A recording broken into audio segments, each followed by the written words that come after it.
हम पढ़ेंगे जो हमारे कॉम्पिटिटिव एग्जाम में क्वेश्चन पूछे जाते हैं स्वर से संबंधित। तो सबसे पहले देखते हैं हमारे एग्जाम में क्वेश्चन किस तरह से पूछा जाता है। देखिए हमारे एग्जाम में क्वेश्चन इस तरह से पूछा जाता है, जैसे निम्न में से ह्रस्व स्वर नहीं है। ऑप्शन आपका दिया होता है आ, ई, उ और ए, इस तरीके से। तो हमें यहाँ पे इसका आंसर देना होगा कि जैसे अभी हम पढ़ेंगे कैसे हमें देना है। तो इसका आंसर, इस क्वेश्चन का आंसर आपका हो जाएगा कि निम्न में से ह्रस्व स्वर नहीं है, मतलब जो ह्रस्व आपका छोटा वाला जो स्वर है वो नहीं है। इसका आंसर हो जाएगा डी। इसका आंसर डी हमारा कैसे हुआ, यही जानने के लिए हम पढ़ते हैं स्वरों का वर्गीकरण। यहाँ पे हम सबसे पहले स्वरों के वर्गीकरण में पढ़ते हैं उच्चारण काल के आधार पर। उच्चारण काल के आधार पर स्वरों का वर्गीकरण होता है कि हम जब स्वर का उच्चारण करते हैं उस समय हमारा कितना समय लगता है उनको बोलने में। उस आधार पर हमारे जो स्वर होते हैं वो 3 प्रकार के होते हैं। एक ह्रस्व स्वर, दीर्घ स्वर और प्लुत स्वर। ह्रस्व स्वर हमारे वे स्वर होते हैं जिनका उच्चारण करने में हमें बहुत कम समय लगता है, उन्हें ह्रस्व स्वर कहते हैं। और ये स्वर हमारे 4 होते हैं, आ, ई, उ, रे। ये 4 स्वर आपके ह्रस्व स्वर या लघु स्वर कहलाते हैं, जिन्हें हम छोटा भी कहते हैं। ठीक है।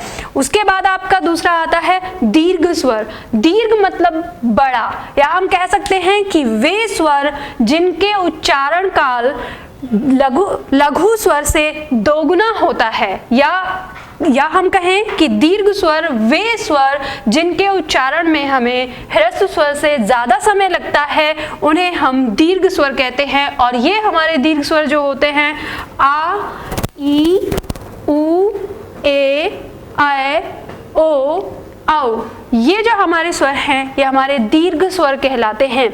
उसके बाद आपका नंबर 3 आता है प्लुत स्वर। प्लुत स्वर आपके वे स्वर होते हैं जब हम किसी को पुकारते हैं, किसी को जब दूर कोई व्यक्ति होता है और उस समय हम जब उसको आवाज लेके बुलाते हैं तो हम अपने एक स्वर को या एक वर्ण को जोर से खींचते हैं। जैसे मान लो हम राधा शब्द का नाम लेते हैं, कोई लड़की है उसका नाम राधा है, हम उसे पुकार रहे हैं तो हम उसको बोलते हैं राधा। तो जो हमने रा कहा, ये इतनी देर तक जो उच्चारण किया, इसी को हम कैसे बताएंगे, कैसे हम लिखेंगे, तो उसके लिए एक साइन होता है, इसे प्लुत चिन्ह भी कहते हैं।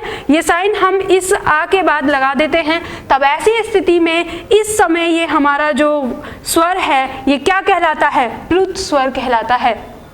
इसीलिए आपका प्लुत स्वर जो होता है वो अधिकतर किसी को पुकारते समय ही प्रयोग किया जाता है, या हम कहें नाटक और संवाद में अक्सर इसका प्रयोग किया जाता है। आपके एग्जाम में क्वेश्चन इस तरह से पूछा जाता है कि वे स्वर कौन से हैं जिनका उच्चारण किसी को पुकारने में किया जाता है, तो हम आंसर देते हैं प्लुत स्वर। ठीक है, इस तरह से हमारे क्वेश्चन इससे आते हैं। तो आपने देखा जो हमने यहाँ पे क्वेश्चन लिखा था, निम्न में से ह्रस्व स्वर नहीं है, तो हमें पता है कि हमारे ह्रस्व स्वर कौन कौन से हैं। तो ये 4 हमारे ह्रस्व स्वर थे, तो ये 3 तो हमको इन ऑप्शंस में मिल गए। इसका मतलब ये चौथा ही हमारा है आंसर जो ह्रस्व स्वर नहीं है, और वो कौन सा स्वर है, दीर्घ स्वर है। तो इस तरह से हमारे जो क्वेश्चन आते हैं वो आप क्वेश्चन कर सकते हैं। अब अगला देखते हैं, उच्चारण काल के आधार पे हमने देखा। अब इसके बाद जो हमारा दूसरा पॉइंट आता है वो जीभ के प्रयोग के आधार पे। तो देखते हैं दूसरा वर्गीकरण, जीभ के प्रयोग के आधार पर। जीभ के प्रयोग के आधार पे मतलब कि हम जब इनका उच्चारण करते हैं तो हम जीभ का कौन सा भाग प्रयोग करते हैं। इस आधार पे हमारे 3 प्रकार के होते हैं, अग्र स्वर, मध्य स्वर और पश्च स्वर। तो देखते हैं अग्र स्वर किसे कहते हैं।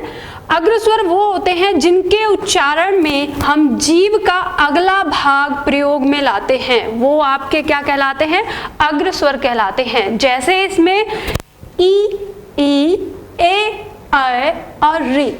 आप उच्चारण करके देख सकते हैं। अगर आपका उच्चारण जीभ के इस भाग से नहीं होता है तो आपको कोशिश करनी पड़ेगी, क्योंकि इनका उच्चारण स्थान यही है। ठीक है, दूसरा देखते हैं मध्य स्वर।